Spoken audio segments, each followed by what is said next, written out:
시작하겠습니다. 하나님 아버지, 오늘도 좋은 날을 허락하심에 감사합니다. 새 아침에 나의 입술로 주님을 찬양합니다. 나의 마음으로 주님을 높여드립니다. 나는 이 땅에 있으나 나의 눈은 언제나 주님을 바라봅니다. 오늘도 이곳을 하나님의 나라로 누리게 하여 주시옵소서. 세상과의 영적인 전쟁에서 주님으로 인하여 승리하기를 원합니다. 참된 평화를 주시는 주님께서 나의 마음을 평안으로 인도하시고, 진정한 평안은 영적 전쟁이 끝나고 주어지는 것이 아니라 치열한 전투 가운데 주어지는 것임을 알게 하옵소서. 영적 전쟁은 보이지 않는 영적 세력과의 싸움임을 알고 눈에 보이는 사람을 해치려는 마음을 버리게 하옵소서. 예수님의 이름으로 기도합니다. 아멘. 찬송가 257장 1절 2절을 찬양하겠습니다.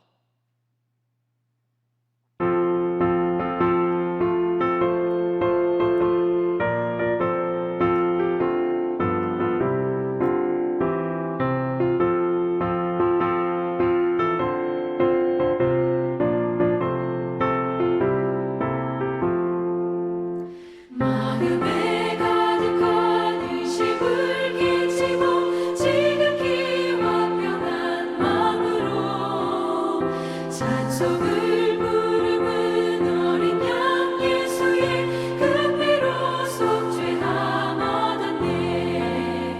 속죄함 주 예수 내 죄를 속했네. 할렐루야 소리를 합하여 함께 찬송하세. 그 피로 속죄함 얻었네.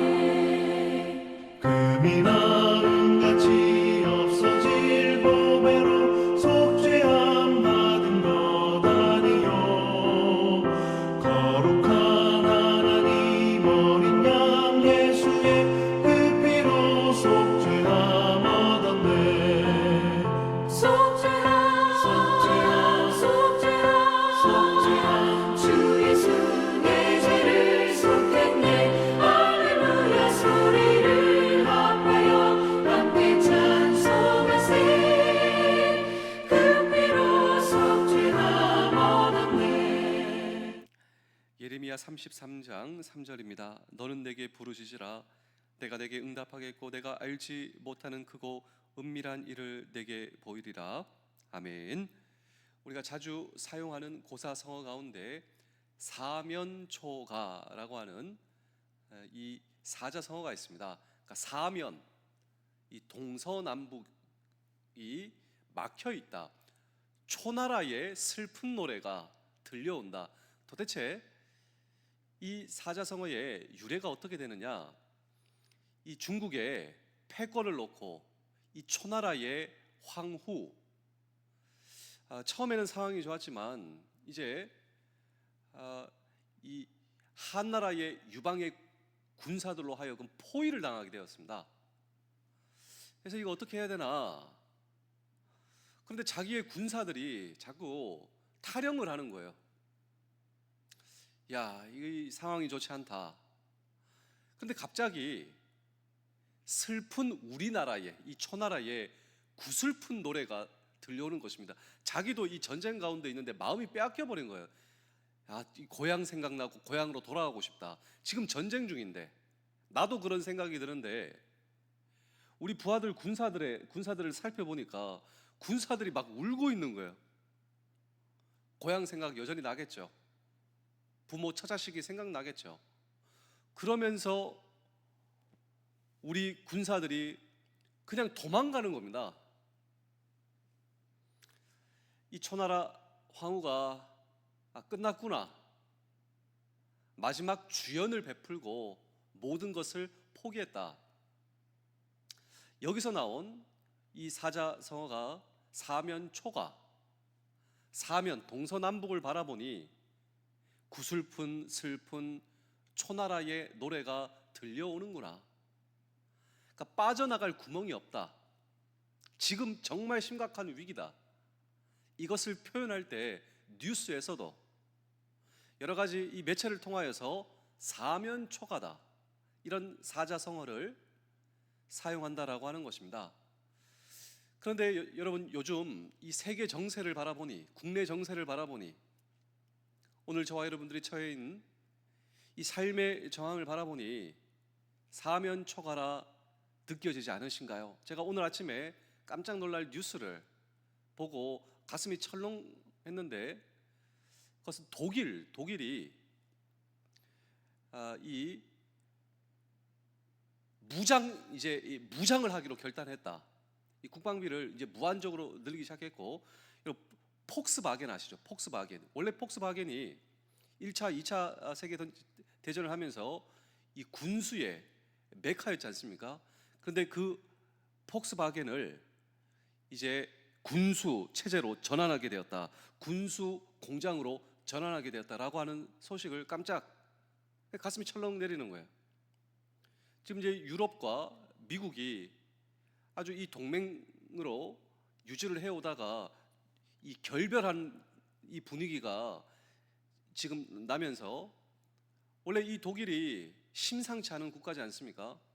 이 군비를 제한해놓고 지금 이러한 시대를 살아가면서 세계적으로, 국가적으로, 개인적으로 사면 초과를 생각하지 아니할 수가 없는, 정말 이 성경이 경고하는 말세의 시대, 전쟁의 시대, 국가가 국가를 대적하고 이런 실감나는 시대를 오늘 우리는 살아가고 있습니다. 그런데 성경을 바라보니 오늘 이 성경 본문도 마찬가지였다라고 하는 것이죠. 주전 588년 이스라엘의 예레미야 선지자가 살고 있는 시대가 바로 그러했습니다.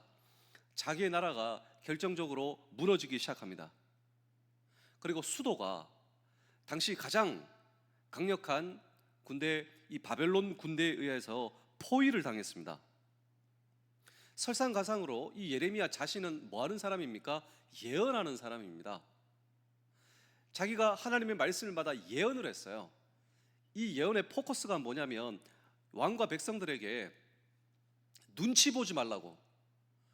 왜 국가, 전 세계의 힘 있는 나라의 눈치를 보냐고.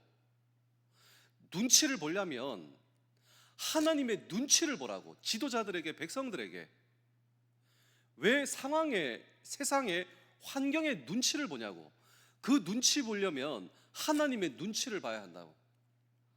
그런데 이것이 권력자들에게 미움을 받게 되어서 이 예레미야 선지자가 왕실의 감옥에 갇히게 되었습니다. 나라는 지금 휘청이고 있고 수도는 포위되었고, 이런 하나님의 말씀을 받아 무너져가는 나라에 예언을 하다가 밉보여서 나라의 왕실의 감옥에 갇히게 되었다. 이런 배경으로 오늘 이 성경 본문을 읽어야 한다라고 하는 것이죠. 우리 예레미야 32장 2절의 말씀입니다. 그때에 바벨론 군대는 예루살렘을 에워쌌고 선지자 예레미야는 유다의 왕의 궁중에 있는 시위대들에 갇혔으니. 자, 이제 이 앞뒤로 아구가 맞아 떨어지는 거예요. 이런 상황 가운데 예레미야가 처해 있는 이 상황을 가리켜 사면초가가 아니할 수가 없다라고 하는 것이죠.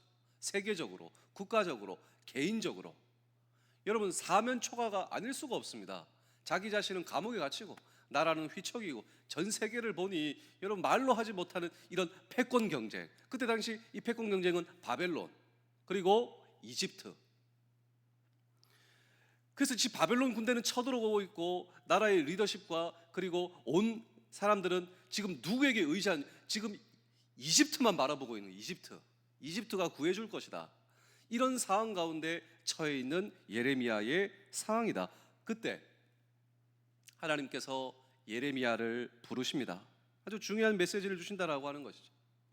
근데 하나님께서 이 예레미야를 두 번 부르세요. 우리 예레미야 33장 1절입니다. 예레미야가 아직 시위대들에 갇혀 있을 때에 여호와의 말씀이 그에게 두 번째로 임하니라. 이 하나님께서 예레미야에게 두 번이나 말씀을 주시는데요, 그 말씀을 붙들고 사면초가 탈출합니다. 여러분께 한번 질문을 드려보겠습니다. 이런 상황에 예레미야가 방법이 있습니까? 세계적으로, 국가적으로, 개인적으로 사면초가에 갇혀 있는 이 예레미야에게 방법이 없어요. 그런데 방법이 있습니다. 하나님의 말씀을 붙들고 이 사면 초가를 탈출한다라고 하는 것이죠. 그렇다면 사랑하는 성도 여러분, 장로님 여러분, 공가정 여러분, 예레미야의 하나님이 오늘 저와 여러분들의 동일하신 하나님이십니다. 그 동일한 하나님의 말씀을 붙들고 여러분 한번 생각해 보십시오.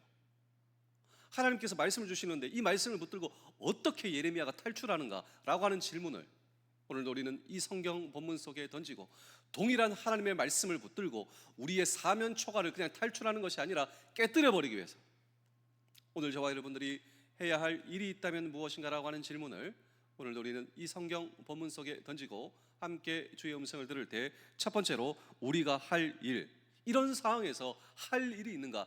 Yes, 성경은 그것이 바로 기도다라고 이야기를 하고 있습니다. 사면 초가에서 오늘 저와 여러분들이 할 일, 그것이 바로 기도다. 그런데 부르짖는 기도가 필요하다. 오늘 성경은 저와 여러분들에게 말씀하고 있습니다. 우리 예레미야 33장 3절의 말씀입니다. 너는 내게 부르짖으라. 내가 내게 응답하겠고 내가 알지 못하는 크고 은밀한 일을 내게 보이리라. 자, 기도다, 기도. 우리는 보통 기도를 의무라고 생각하죠. 그러니까 목사가 성도들에게 기도하세요, 그러니까 기도를 해야 되는 것처럼, 뭐 숙제하는 것처럼, 그리고 기도를 내가 꼭 안 하면 안 되는 것처럼. 절대로 아닙니다. 기도는 의무가 아니라 기도는 특권이다라고 하는 것이죠. 기도는 오늘도 내가 할 수 있는 특권이다. 하나님의 자녀가 되었고 백성이 되었죠. 이런 하나님의 자녀와 백성에게 있어 기도라고 하는 것은 가장 놀라운 특권이다. 예수님께서 그래서 제자들에게 이렇게 가르치셨는데, 우리 마태복음 6장 9절입니다. 그러므로 너희는 이렇게 기도하라. 하늘에 계신 우리 아버지여, 이름이 거룩히 여김을 받으시오며. 기도는 무엇입니까? 우리 하나님 아버지를 부르는 사건이다라고 하는 것이죠. 하나님 아버지를 내 삶 속에 부르는 사건. 기도하면 무슨 일이 일어납니까? 하나님께서 내 삶 속에 개입하여 주신다라고 하는 것입니다. 최근에 제 아들이 문제가 있었어요. 그러니까 제 아들이 생각하는 나름대로의 큰 문제. 근데 제 아들이 저를 불렀습니다. 그리고 저에게 뭐라고 얘기한 줄 아십니까? 아빠, 나 좀 도와줘. 그래? 제가 아들의 상황을 듣고 처지를 듣고 제가 뭐라고 얘기했을까요? 걱정하지 마. 아빠가 도와줄게. 그러니까 아들은 이 고민이 되고 문제가 있으니 자기가 해결할 수 없고, 그리고 아빠에게 와서 아빠, 나 좀 도와줘. 제가 듣고 그래, 내가 너를 도와줄게. 근데 이것이 저와 여러분들의 삶 속에 일어나고 있는 상황이다. 왜 우리가 문제가 없습니까? 근데 문제 가운데 기도한다라고 하는 거예요. 근데 기도란 무엇인가? 하나님 아버지의 이름을 부르는 사건, 하나님 아버지를 부르는 사건, 이것이 바로 기도요. 기도하는 가운데 하나님께서 우리의 삶에 개입하시는 시간, 하나님께서 개입하시고 하나님께서 함께 하시는 시간, 그런 의미에서 기도란 하나님과 소통하는 오늘 저와 여러분들에게 주어진 가장 놀라운 특권이다. 그래서 이 특권은 비상한 상황, 어려운 상황, 고난의 상황에 은총의 힘을 발휘한다. 하나님의 기적의 힘을 발휘한다라고 하는 것입니다. 우리가 하나님의 자녀가 되고 그리스도인이 된 순간, 우리가 그때 주어진 가장 놀라운 선물이 바로 기도다. 그런데 왜 우리는 기도를 그냥 의무라고 생각하는가? 그렇지 않다라고 하는 것이죠. 더 중요한 것이 있습니다. 오늘 저와 여러분들은 기도의 특권을 행사하며 살고 계십니까? 아니면 그냥 이 기도를 의무라고 생각한 채 묻어두고 살고 계신가? 중요한 것은요, 이 기도의 특권을 내가 사용하고 있는가라고 하는 것입니다. 여러분 사진 한번 보실까요? 이 사진은 아프리카의 뱀잡이 술이라고 하는 일종의 칠면조와 같은 아주 멋있는 새입니다. 날개도 멋있고 잘 납니다. 그런데 아주 역설적인 이 새의 치명적 결함이 있어요. 그냥 다 좋아요. 날개 보십시오, 다리 보십시오. 어떻게 저렇게 길 수가 있겠습니까? 목도 보십시오. 잘 보면요, 누가 건들지 못할 만큼 크고 화려하고 이런 새가 없다라고 하는 것이죠. 근데 이 새의 치명적 결함이 무엇인가? 예, 이 새는요 다 좋아요. 그런데 위협을 느끼면 땅에 누워버리고 기어버립니다. 동물 중에 그런 게 있잖아요. 위협을 느끼면 몸이 굳어서 그냥 넘어지는 염소와 같이 이 새는 위협을 느끼면 그냥 땅에 누워버리고 기어버립니다. 그리고 적에게 붙잡혀 버린다라고 하는 것이죠. 진짜로 날아야 할 때 날지 못하는 새, 원래 잘 날아요. 진짜 날아야 할 때 날지 못하는 새가 이 새다. 그런데 이 어리석은 이 아프리카의 뱀잡이 수리와 같은 행태가 내 삶 속에 일어나고 있구나. 제가 그런 생각을 해보게 되었습니다. 이 말이 무슨 말이냐면요, 정말 기도해야 할 때 기도하지 못하는 나, 이것이 바로 마치 뱀잡이 수리 이 새와 같은 모습이 아닌가. 정말 기도해야 할 때 기도하지 못하는 나, 오늘 저와 여러분들은 어떠신가요? 오늘 성경은 이야기를 하고 있습니다. 우리의 삶 가운데 사면초가가 있는가? 그때 기도해야 한다고. 그런데 이 기도를 수식하는 특별한 단어, 문구가 나오는데 우리 예레미야 33장 3절의 말씀입니다. 너는 내게 부르짖으라. 내가 내게 응답하겠고 내가 알지 못하는 크고 은밀한 일을 내게 보이라. 자, 기도하는데요, 어떻게 기도하라고? 부르짖으라. 부르짖어 기도하라 말입니다. 목사님, 그러면 주여 삼창 해야 합니까? 근데 그게 쉽지 않거든요. 집에서는 할 수 없고 요즘에는 교회에서도 잘 하지 않지 않습니까? 뭐 가끔씩 주여 삼창 하긴 하는데 부르짖어 기도하는 게, 목사님 어떻게 예, 너는 내게 부르짖으라. 사면초가에서 부르짖어 기도하란 말은 주여 삼창하고 그냥 크게 기도하라 이런 의미가 절대로 아닙니다. 부르짖어 기도하라. 이 부르짖어, 너는 내게 부르짖으라, 성경 원어 이 히브리어에 보시면 케라라고 되어 있습니다. 케라, 따라해 보실까요? 케라. 이 케라는 주여 삼창해라, 목이 찢어지도록 기도하라 이런 뜻이 아니라 마음을 집중하여 주님께 당신의 마음을 쏟아내라. 우리의 마음이 두려우면요, 우리의 인생이 두려움에 빠져요. 중요한 것은 마음이에요. 우리 병사들 한번 생각해 보실까요? 두려움 가운데 있어요. 어떻게 전쟁하겠단 말이에요. 그럼 두려움에서 어떻게 극복할 수 있는가? 용기를 가져라, 이게 아니에요. 두려움의 반대는 용기가 아니라 하나님을 신뢰하십시오. 하나님을 믿으십시오. 하나님이 우리와 함께 계십니다. 여러분, 케라, 마음을 쏟아내어 하나님께 기도하라, 이것은 하나님을 향한 전적인 신뢰와 믿음을 가지고 하나님을 바라보며 기도하라 이 말입니다. 하나님을 신뢰하며 하나님을 바라보며. 여러분, 세계적인, 국가적인, 우리의 개인적인 사면초가에서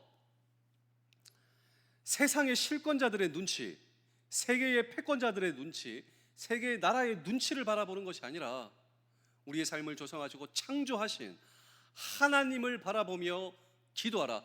너는 내게 부르짖으라. 근데 기도하는 가운데 그냥 걱정만 들어요. 기도하는 가운데 염려만 들어요. 기도하는 가운데 상황만 생각나요. 우리가 보통 이렇게 기도하잖아요. 하나님은 작아 보이고 문제는 커 보인다. 그게 아니라 이 말입니다. 문제가 아니라 여러분, 창조의 하나님, 능력의 하나님, 전지전능하신 하나님을 바라보며 오늘 저와 여러분들이 너는 내게 부르짖으라. 제가 마지막으로 한 편의 이야기를 들려드리고 오늘 설교를 마치겠습니다. 미국 직장에서 갑자기 퇴출된 자포자기한 젊은 가장이 있었습니다. 아내에게 돌아와서 모든 것이 끝났다고, 내가 할 수 있는 거 다 해봤다고. 그런데 이 아내가 놀라운 믿음의 여인이에요. 뭐라고 얘기를 하는지 아십니까? 당신 모든 것 다 해봤다고요? 아니에요. 당신은 이것을 안 했어요. 내가 본 적이 없어요. 당신 기도 안 했잖아요. 당신 모든 것을 다 했다라고 하는데 이 상황과 문제를 놓고 얼마나 진지하게 기도해 보셨나요? 그런데 이 아내의 말이 남편의 가슴에 화살처럼 박혔습니다. 맞아. 내가 정말 진지하게 내 존재를 걸고 기도해 본 적이 없어. 그리고 그날부터 아내와 함께 살아계신 하나님 앞에 부르짖어 기도합니다. 문제가 아니라 크신 하나님 앞에 기도한다라고 하는 것이죠. 이 기도하는 가운데 하나님께서 아이디어를 주세요. 이분의 이 분야가 건축이었습니다. 그러니까 건축한다고 그냥 온 그 나라를 돌아다니는 가운데 호텔에 묵지 않습니까? 근데 이 호텔이 비싸요. 그리고 싼 데 찾아가면 너무 천박하고 싸구려 지저분하고 더럽다 이 말이에요. 너무 극과 극이다. 이분이 일할 당시에는. 그래서 아내와 함께 기도하면서 하나님 앞에 이렇게 기도하죠. 하나님, 이 호텔을 보니까 너무 비싸고 또 너무 싸구려고 지저분하고 가족이 함께 머무를 수 있는, 하지만 정말 이 가성비 있고 저렴하게 깨끗하게 안전하게 집을 떠나서 머무르지만 집처럼 느낄 수 있는, 하나님, 이런 호텔을 제가 시작하고 싶습니다. 아내와 함께 기도를 시작한 1년 반이 된 그때 자기가 살고 있는 미국의 멤피스에 자기의 기도 가운데 이룬 최초의 호텔이 세계적 호텔 체인으로 발전하게 되는데, 홀리데이 인, 이 호텔, 그 유명한 세계의 호텔 체인점 홀리데이 인이 그렇게 해서 시작돼요. 여러분 사진 한번 보실까요? 이 홀리데이 인의 창업자 캐먼스 윌슨입니다. 이분이 이야기를 합니다. 내 인생을 세운 두 가지 비결이 있는데, 첫 번째로 하나님의 말씀이다. 이분은 하나님의 말씀을 의지하는 사람이었어요. 두 번째로 기도였어요. 기도. 내 인생을 일으켜 세운 것은 기도다. 기도가 나를 살렸고 기도가 우리의 가정을 살렸다. 내가 우리 가정에 남기는 최대의 유산은 기도다. 우리 사랑하는 성도 여러분, 장병 여러분, 군가족 여러분, 혹시 저와 여러분들의 인생 가운데 사면초가로 느껴지시는 그 무언가가 있으십니까? 오늘 하나님께서 저와 여러분들에게 말씀하십니다. 너는 내게 부르짖으라. 내가 내게 응답하겠고 내가 알지 못하는 놀랍고 은밀한 일을 내게 보이리라. 이 놀라운 약속의 말씀을 붙드시며 오늘 우리의 인생의 사면초가를 탈출하는 정도에서 끝나는 것이 아니라 하나님의 말씀과 기도를 붙들고 사면초가를 깨뜨려 보시는 오늘 이 시대의 하나님의 기적의 주인공 되실 수 있기를 주의 이름으로 축복합니다. 기도하겠습니다. 오늘도 하나님의 전신갑주를 입고 나아갑니다. 말을 거칠게 하고 험한 표정을 짓고 주먹을 진다고 승리하는 것이 아님을 알게 하시며 부드러운 말과 따뜻한 표정과 펼쳐진 손을 통해 선으로 악을 이기는 하루 되기를 원합니다. 무엇을 하든 주님의 뜻을 이해하고 따르는 하루 되기를 원합니다.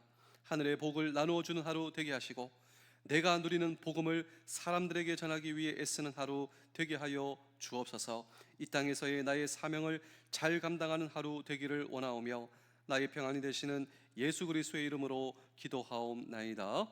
아멘.